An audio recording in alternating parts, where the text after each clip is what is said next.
Hey guys, welcome to your YouTube homework review. Your secret word is Ordape. No.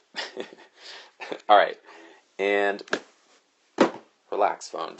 We started yesterday using this idea that division and ratios are the same. We've been using it to rewrite division problems as ratios, and that really helps us change division problems into easier division problems. Alright, so I'm going to show you two ways that you could have done that with this first problem. So think of 6 divided by 5/10 as a ratio. And then, one thing you could do is you could think, let's find an equivalent ratio that's going to get rid of the decimal. And if I just double this ratio, it's going to do that. Because 5/10 times 2 is just going to be 1 whole. And then 6 times 2 is 12. So basically, this division problem is equivalent to 12 divided by 1, and 12 divided by 1 is just 12. But another way you could do it would connect back to our percents unit, and you can multiply it by 10, which is just an easy thing to do. 6 times 10 is just 60. And then 5/10 times 10, well, the multiplying by 10 is going to take the 5 and move it up a place value. It's going to move it from tens place over to the ones place. So it's just going to turn it into 5 wholes. And then it's basically like saying these problems are equivalent to 60 divided by 5. And 60 divided by 5 is also 12. So you could have done that. Alright, so for B, use any strategy you want, but you should end up getting the answer of -20th. So try that one on your own and see if you're able to get -20. Alright, so for C, I can model this one again. So let's think of this as a ratio, 45 to 1 and 5/10. And now let's make an equivalent ratio that doesn't have a decimal. So one option would be, again, just to double this. If you double 45, you get 90. If you double 1 and 5/10, that's like $1.50 plus $1.50. That would equal 3 whole dollars. So this division problem has to be equivalent to this division problem, 90 divided by 3. And 90 divided by 3 is just 30. Again, if you prefer the multiplying by 10 strategy, so multiply by 10, 45 times 10 becomes 450. 1 and 5/10 times 10 is just going to shift the place values over 1, which would give you 15.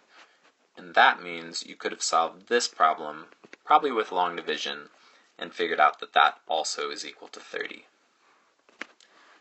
Alright, definitely try D on your own. You should get an answer of +12.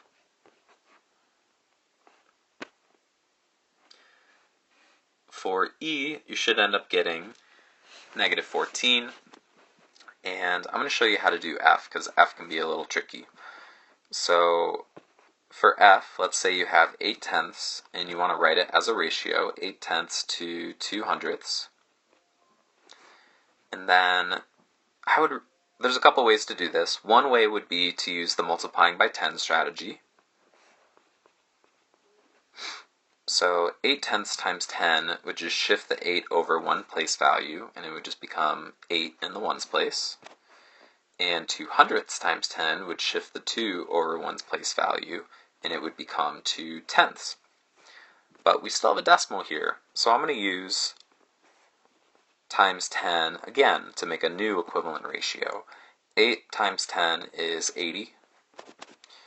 2/10 times 10 is going to shift the place value from the tens place to the ones place. And now we have a much simpler problem. We have 80 divided by 2, and 80 divided by 2 is equal to 40.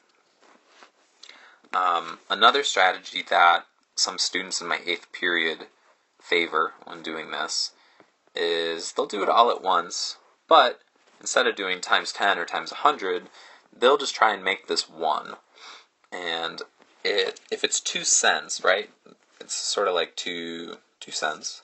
2 cents times 50 would equal a whole. And then on this other side, we would just have 8 tenths times 50, which you could figure out is 40, and then 40 divided by 1 would also give you an answer of 40. Alright, so now we're ready again for the state test level problems. Please try these on your own if you feel like you're up to the challenge, and if not, just watch this and hopefully it will help you out. So first, we're going to start with this addition of integers problem on the inside of the parentheses. So I'm going to start by putting -3.5 right here, and then this is like a basic elevator problem. We're starting in the basement and we're going up 5 floors. So I know we're going to make it up to 0, so I'm going to add 3.5, and then I just got to figure out if I take 5 and I break it up, I'm going to break it up into 3.5,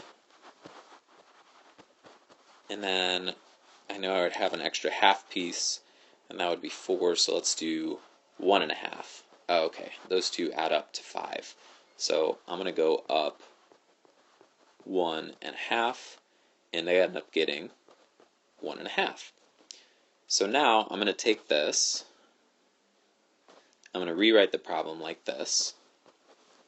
1.5 divided by -5 tenths. And since we have a fraction and decimals, I'm just going to take 1.5 and I'm going to rewrite it as a decimal. So 1/2 is the same as 5 tenths. So that's like 1 whole in 5 tenths divided by -5 tenths. And from here, lots of strategies you could use. Since they're both decimals, I'm just going to favor multiplying, thinking of it as a ratio, and then multiplying the ratio by 10 and 10. So that would make this into 15, and that would make this into -5. So the new problem would become 15 divided by -5. And that's pretty simple, because 15 divided by 5 is 3, and since one's positive and one's negative, we end up with -3. So that would be our answer here. Alright, this last problem is an absolute beast. It's very tricky. If you're up to the challenge, you should totally do it first on your own, and then come back and check how you did. But it's something that you should be able to do in pieces. So first, we have an addition of integers and rational numbers problem. We have -7 tenths plus 15 hundredths. So let's start there. -7 tenths, I'm just going to rewrite that as a decimal, and the 7's in the tenths place, so I would get -7 tenths like that. And then we're adding 15 hundredths, so I'm going to do plus 15 hundredths. And again, the common mistake I've gone over for the past 2 weeks is kids will treat this like a 7 and this like a 15, but the problem is they're not in the same place value. The 15 is in the hundredths place and the 7 is in the tenths place. So to make them the same place value, let's add a 0 here, and now 7 tenths becomes 70 hundredths. And now we can think of it as -70 plus 15. That's like a helpful way to think about it. So let's mark 0. Start down here at -70 hundredths. And we're going to add, so it's like we're an elevator in the basement moving up. We're going up 15 hundredths. And since we're getting up closer to 0, it's in a way like a subtraction problem, even though we are adding and we are going up. So I'm going to do 70 hundredths minus 15 hundredths, because that's how much closer to 0 we're getting. And if you do that subtraction, you should get 55 hundredths. And we're below 0, so it should be -55 hundredths. that's the first step of this problem. So we have negative 55 hundredths divided by negative 125 thousandths. All right, so let's get into this. This nasty, nasty problem becomes a lot easier if we just make equivalent division problems. So if we were to multiply this by 10 and 10, the place value would shift over, and you'd have negative 5 and 5/10 divided by negative 1.25. And I'm going to keep going. I'm going to multiply it by 10 again, which will give us negative 55 divided by negative 12.5. And I'm going to go one more time. Negative 550 divided by negative 125. So finally we have a problem that looks solvable. And so now I'm going to solve that problem. Since both of the numbers are negative, I already know that my answer is going to need to be positive, because two negatives multiplied or divided are going to equal a positive number.